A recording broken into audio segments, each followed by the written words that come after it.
Assalamualaikum warahmatullahi wabarakatuh. Ahlan wa sahlan bihudurikum. Selamat datang kepada teman-teman semua dalam acara perkuliahan perdana mata kuliah Manajemen Pendidikan Sekolah Tinggi Ilmu Tarbiyah atau STIT Pemalang. Alhamdulillah, puji syukur kehadirat Allah Subhanahu wa taala, yang mana pada hari ini kita diberikan kenikmatan yang luar biasa bisa memulai perkuliahan perdana kita. Semoga apa yang akan kita pelajari bisa mendapatkan manfaat barokah dari Allah Subhanahu wa taala dan bermanfaat bagi kita semua. Amin amin ya rabbal alamin. Bagi teman-teman, silakan bisa mempersiapkan buku catatannya apabila ada keterangan-keterangan yang tidak saya tampilkan di PowerPoint ini. Ya, bisa mulai dipersiapkan. Untuk mengawali atau membuka perkuliahan pada hari ini, marilah kita buka dengan bacaan basmalah bersama-sama agar perkuliahan bisa lancar dan senantiasa mendapatkan manfaat untuk kita semua. Bismillahirrahmanirrahim. Sebelum memasuki slide awal, saya ingin berikan gambaran umum terlebih dahulu apa yang dimaksud dengan paradigma. Di tema ini kita akan mempelajari tentang paradigma manajemen pendidikan. Kita ambil satu kosakata atau satu makna dari paradigma secara harfiah. Paradigma itu secara kamus KBBI, Kamus Besar Bahasa Indonesia, itu adalah cara pandang, sudut pandang, cara pandang seseorang terhadap diri dan lingkungannya yang akan mempengaruhinya dalam berpikir, kemudian akan mempengaruhinya dalam bersikap, dan akan mempengaruhinya dalam bertingkah laku. Jadi paradigma ini hal yang luar biasa, karena apapun keilmuan kita harus punya paradigma, cara pandang, bagaimana kita berpikir, bagaimana kita bersikap, dan bagaimana kita bertingkah laku. Nah, dalam tema ini kita akan belajar tentang paradigma manajemen pendidikan, cara pandang bagaimana mengatur suatu keilmuan, mengatur pola pikir kita agar kita bisa melaksanakan pendidikan sesuai dengan rencana apa yang kita tentukan, seperti itu. Kemudian di slide awal bisa disimak baik-baik. Latar belakang. Jadi historisnya itu ada apa yang menjadi latar belakang dari paradigma manajemen pendidikan ini. Perkembangan ilmu dan teknologi dewasa ini turut mempercepat laju perkembangan ekonomi dan industri yang mempunyai imbas yang sangat penting terhadap dunia pendidikan.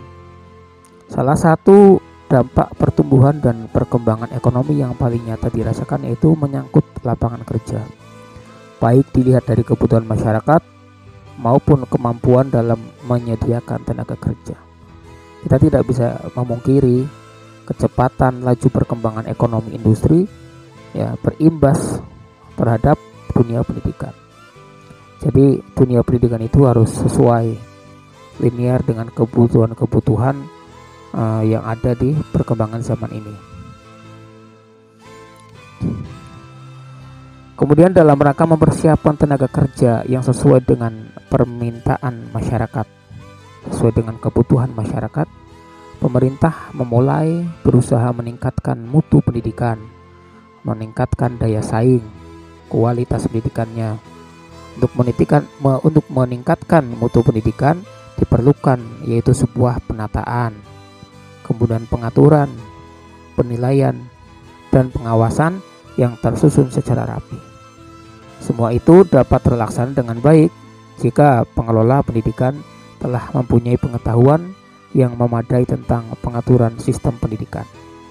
Jadi semua yang akan menjadikan pendidikan itu baik, tata aturannya baik, penilaian dan pengawasannya baik, itu pengelola atau seorang pendidik, calon-calon guru itu harus paham yang namanya sistem pendidikan. Lah dalam ini sistem pendidikan atau yang disebut dengan manajemen pendidikan.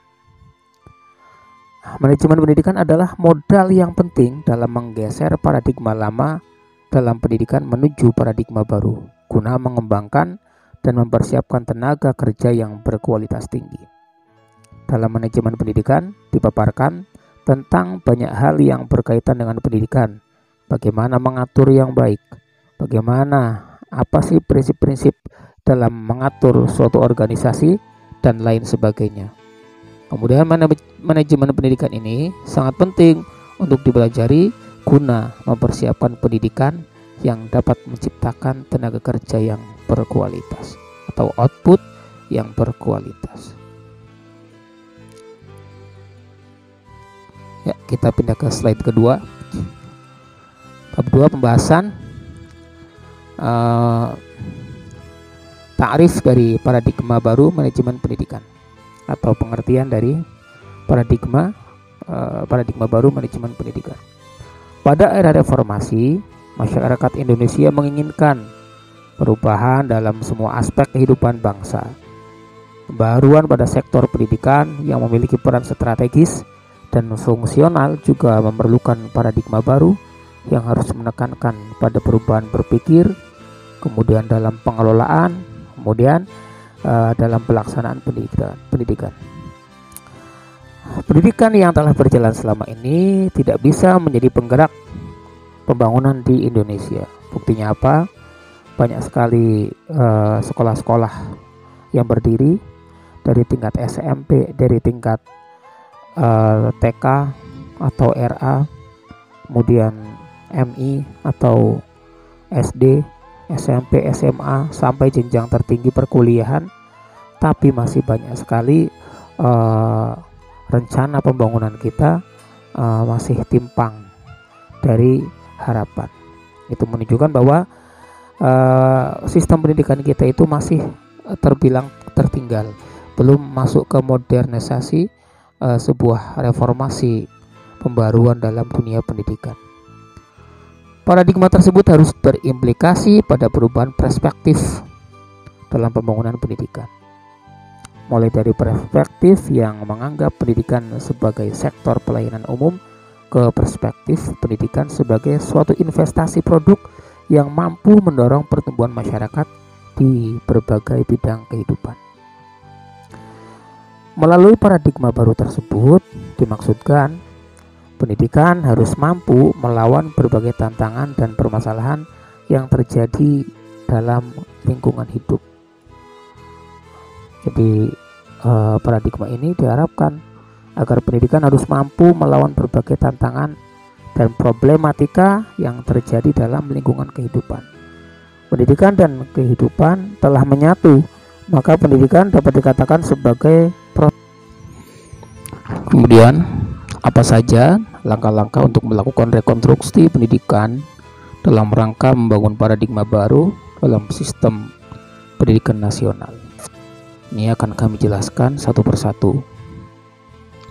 Poin pertama, pendidikan nasional hendaknya memiliki visi yang berorientasi pada demokratisasi bangsa. Jadi pendidikan nasional ini harus mempunyai visi, mempunyai cara pandang, mempunyai cita-cita, mempunyai misi yang bertujuan pada demokratisasi. Pendidikan itu boleh mengkritik suatu sistem, memberikan saran, gagasan itu perlu agar kemajuan pendidikan secara skala nasional ini dapat lebih baik lagi.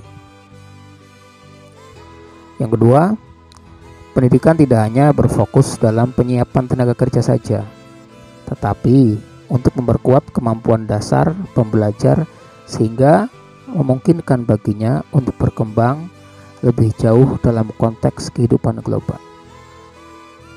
Input dari pembelajar masuk ke dalam suatu perguruan tinggi itu tidak hanya disiapkan hanya untuk sekedar bekerja, misalkan masuk ke prodi bahasa Arab, ke program studi manajemen atau PAI.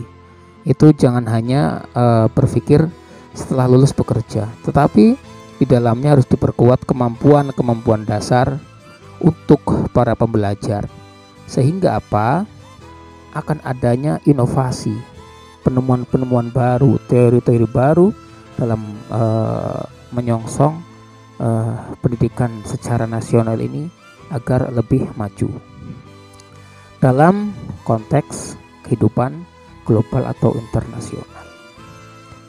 Kemudian yang ketiga, pendidikan dasar dan menengah perlu mengembangkan sistem pembelajaran yang egaliter dan demokratis agar tidak terjadi pengelompokan kelas atas dasar kemampuan akademik. Tidak ada diskriminatif di dalam kelas, dianggap semua sama.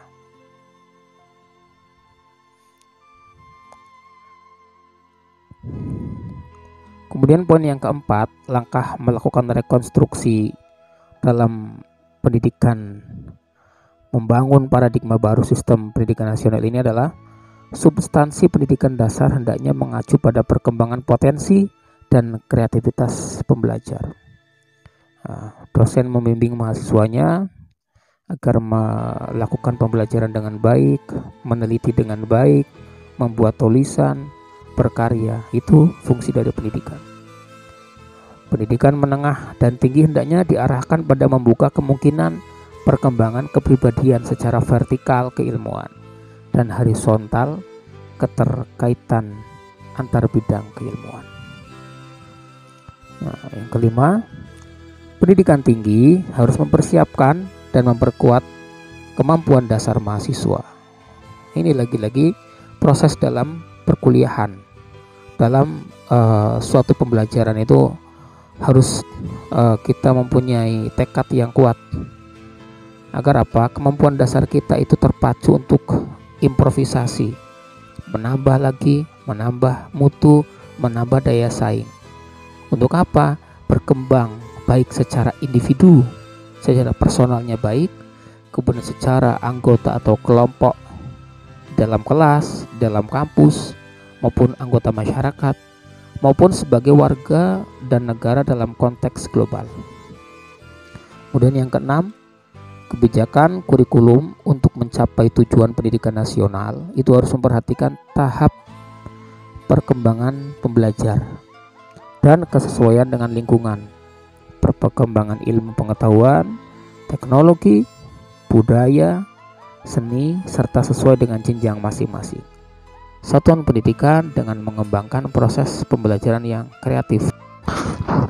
Kemudian lanjutannya adalah aktualisasi 6 unsur kapasitas belajar, yaitu adanya kepercayaan atau confidence, kemudian menumbuhkan keingintahuan, kemudian adanya rasa sadar atau tujuan dalam belajar, kemudian adanya kendali diri atau self control.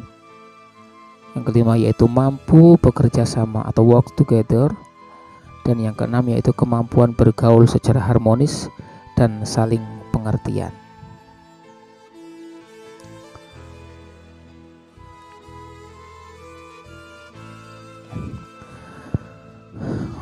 Menuju poin yang ke B, perubahan paradigma manajemen pendidikan.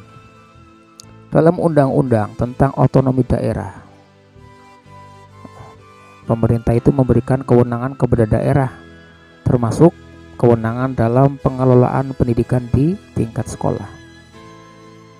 Nah, berdasarkan hal tersebut, maka manajemen pendidikan perlu melakukan revitalisasi dan penyesuaian diri. Manajemen paradigma lama yang bersifat sentralistik menuju manajemen pendidikan paradigma baru yang lebih bersifat demokratis dan desentralistik. Nanti poin selanjutnya akan saya sampaikan terkait dengan apa yang disebut dengan desentralisasi.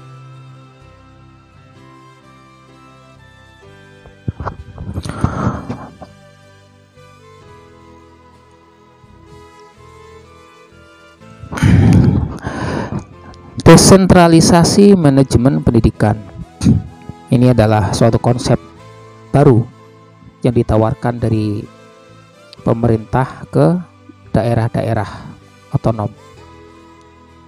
Kita ambil makna dulu satu kata dari desentralisasi, yaitu bentuk pemberian kewenangan. Jadi pemerintah memberikan kewenangan kepada daerah otonom agar apa? Mengatur dan mengurus suatu pendidikan. Agar apa? Semua wewenang atau keputusan itu tidak hanya ditentukan oleh sentral pusat, tetapi sebagai pelaku pendidikan di daerah-daerah pedalaman misalnya itu juga punya wewenang. Ya, di situ harus menyesuaikan dengan lingkungan. Agar apa? Sentralistik ini berkurang. Agar setiap daerah juga punya wewenang dalam mengatur pendidikannya sendiri-sendiri. Karena apa? Karena setiap daerah mempunyai latar belakang, mempunyai paradigma yang bermacam-macam, tidak bisa disatukan. Itulah mengapa pemerintah mengeluarkan desentralisasi, agar apa? Semua keputusan tidak hanya diambil oleh keputusan secara pusat. Konsep desentralisasi pendidikan itu berdasarkan Undang-Undang Nomor 22 dan 25 pada tahun 1999 yang meliputi dua aspek, yaitu yang pertama ini yang boleh didesentralisasi, teknis edukatif, kemudian personel, finansial, sarana dan prasarana. Kemudian ada lagi aspek yang kedua, yaitu aspek administratif, planning, rencana dari lembaga pendidikan, organizing atau pengaturan, outwatting dan controlling.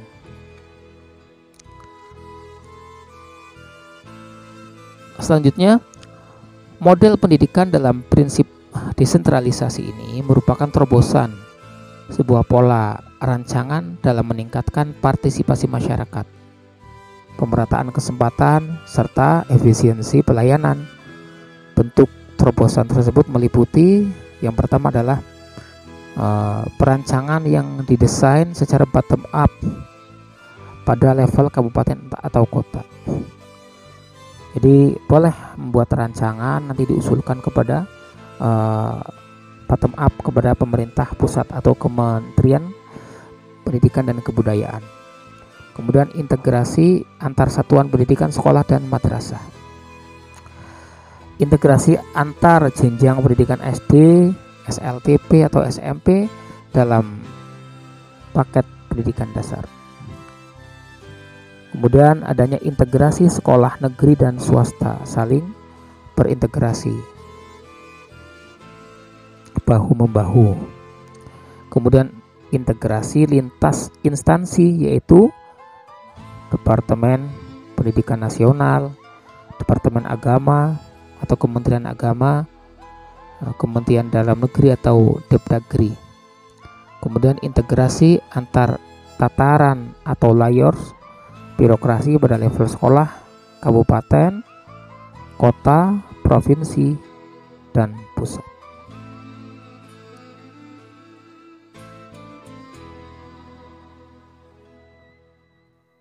Ya, bab ketiga, penutup atau kesimpulan.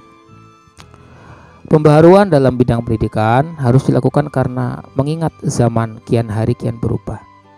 Mewujudkan paradigma baru dalam manajemen pendidikan merupakan salah satu langkah untuk mencetak generasi yang bermutu, yang mempunyai daya saing yang dibutuhkan dalam dunia pekerjaan, sehingga dapat mengantisipasi semua tantangan dan hambatan yang terjadi dalam lingkungan kehidupan. Untuk melakukan rekonstruksi pendidikan ini dalam rangka membangun paradigma baru, sistem pendidikan nasional membutuhkan beberapa langkah yang harus dilakukan dengan benar dan bertanggung jawab. Sebagai alternatif, paradigma baru adalah dengan adanya School Based Management atau SBM. Manajemen pendidikan perlu melakukan revitalisasi dan penyesuaian diri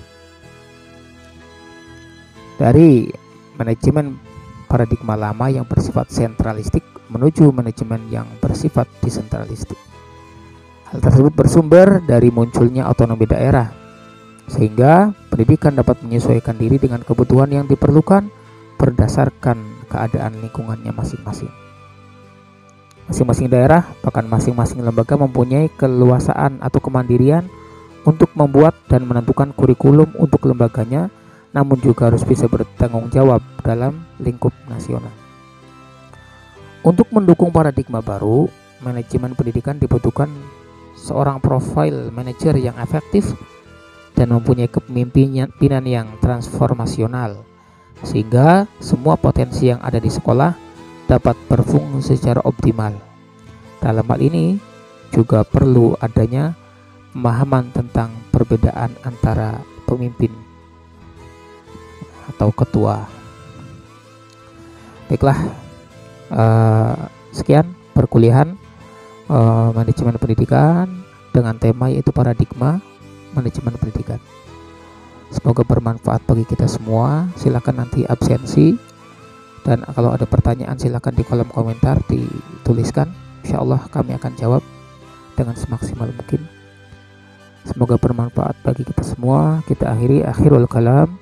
Wassalamualaikum warahmatullahi wabarakatuh.